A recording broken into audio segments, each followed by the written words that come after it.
There are all kinds of fad diets and exercise plans to choose from, but most weight loss tips out there just end up being a marketing trick. Drinking some special magical tea or giving up your favorite foods may not be what you need. So let's see what dietitians say you should be doing to lose weight. Don't restrict the variety, increase it.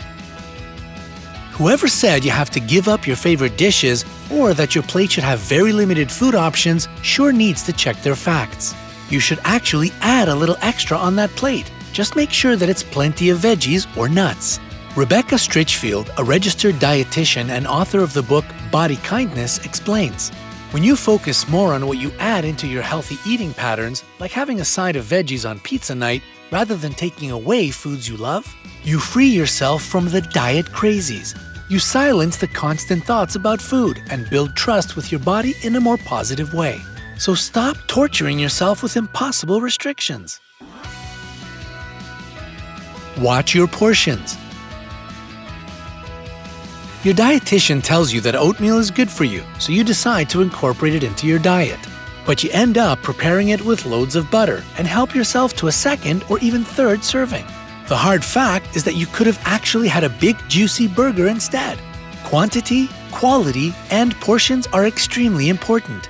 To satisfy your hunger, serve yourself fruit or grilled veggies so that your urge to eat more doesn't spoil your diet regimen.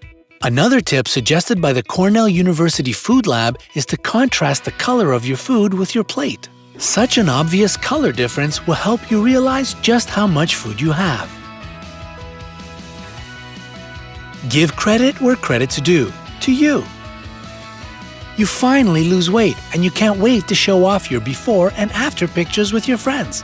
And then, when asked how you did it, you talk about the foods you ate and certain exercises and whatnot. But what you're forgetting to mention is the commitment you showed to lose weight and the effort you put in to do it. Praise your willpower, not your waistline. As Stritchfield says, it's possible to enjoy your body at any size and take good care of it. Don't underestimate the power of sleep. Don't cut the shut-eye short just to spend an extra hour at the gym. As explained by Carolyn Apovian, an obesity doctor, getting less than 7 to 9 hours of sleep per night ramps up the hunger hormone ghrelin and decreases the satiety hormone leptin. Lack of sleep also interferes with impulse control, making it less likely that you'll stick to healthy food choices and portion sizes the next day. So get more sleep. Doctor's orders.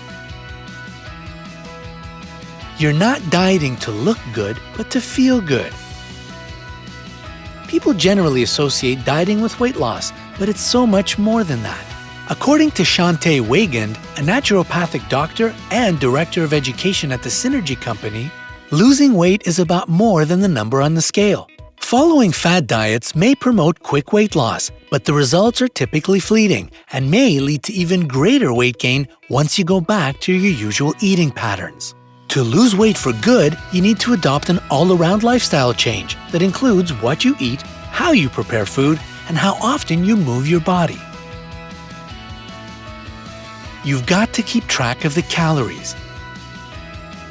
Now that you've started your diet, you might often find yourself watching the plate carefully before eating. That's because you've started counting the calories you take in, and that's absolutely the right thing to do. If you keep track of the number of calories you're consuming, you'll always be aware of what and how much you eat. This will only help you achieve your weight loss goal faster.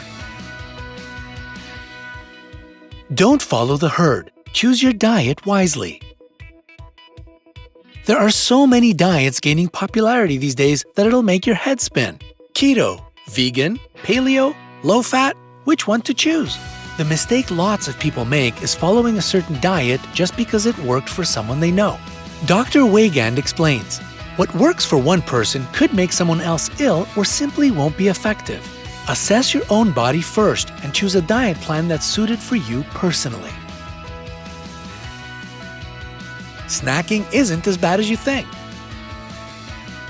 If you think eating in between meals or munching on snacks can affect your strict diet plan, you'd be wrong. A healthy snack consumed when hunger strikes may help prevent overeating during mealtimes. Any snack that's rich in protein won't only make you feel fuller, it'll also keep the cravings under control. The best snack options are nuts, seeds, fruit, yogurt, cheese sticks, plain popcorn, and low-sugar granola bars. Eat when you're hungry, not when you're bored. Here's one we're all guilty of. Whether simply out of boredom, or maybe even from hurt or anger, we head to the fridge. Well, they're not called comfort foods for no reason. But this type of eating doesn't satisfy physical hunger because you're not actually hungry when you do it. If you're not sure whether it's emotions or physical hunger that's taken you to the fridge, imagine eating a carrot stick. If you can't do it, you're not really hungry. Dietitian and nutritionist Ruth Freckman advises, while it's definitely easier said than done, try to pause and think about whether you're physically hungry before taking that first bite. Don't be too hard on yourself. New research has shown that cravings are totally natural and that their intensity varies from person to person. Frank Greenway, Chief Medical Officer at the Pennington Biomedical Research Center in Baton Rouge, explains, "We now know that people are most vulnerable to cravings in the early evening and that young females crave more than older ones. Knowing your personal risk factors can help you manage your cravings. And don't beat yourself up for giving in to them. You're only human after all." Liposuction isn't the answer. Many people these days are opting for different weight loss surgeries, thinking that they'll be instantly transformed without having to stick to a diet and exercise plan. Unfortunately for them, that's so wrong. Not only do you have to lose a certain amount of weight before the surgery, you also have to keep it under control afterwards. Dr. Joshua Zuckerman, a New York City board-certified plastic surgeon, says, "Liposuction may remove a few pounds from the midsection, but it's a sculpting tool, not a weight loss tool." Not all fats make you fat. So many people that watch what they eat avoid fat at all costs. Whether it's avocado, nuts, or dairy products, fatty foods have been sworn off like the plague.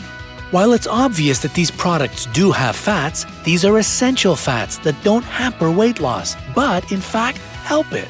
As explained by Eliza Savage, a certified dietitian and nutritionist, fat is digested slower than carbs and protein and will also help promote satiety. Full-fat dairy products, nuts, and plant-based fats promote weight loss, not inhibit it. Pay attention to the meds you're taking. Believe it or not, certain medicines can contribute to weight gain. For instance, your allergy pills could be playing a part in your weight loss struggle. According to Dr. Chandler Park, a practicing physician, medical journalist, and clinical researcher, some common over-the-counter medications can hurt weight loss. I advise people trying to lose weight to use antihistamines sparingly. So if you can, avoid the pills and go for creams and ointments when it comes to struggling with allergies and extra weight. Fast weight loss isn't actually fat loss.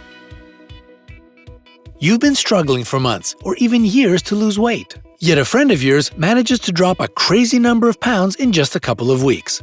Now that's a slap in the face, isn't it? Well, maybe this will help you feel better. Rachel Goodman, a registered dietitian and owner of Rachel Good Nutrition, explains, "Fast weight loss that results from extreme food restriction, juice cleanses, or cutting out carbohydrates completely is mostly due to loss of water weight and muscle mass. This weight loss isn't sustainable and is usually regained back fast and results in a cycle of yo-yo dieting, which messes up your metabolism. The actual pounds you want to lose and keep off, pounds of fat, require a meal plan that includes all food groups and isn't overly restrictive so that you can fuel your body to burn fat efficiently."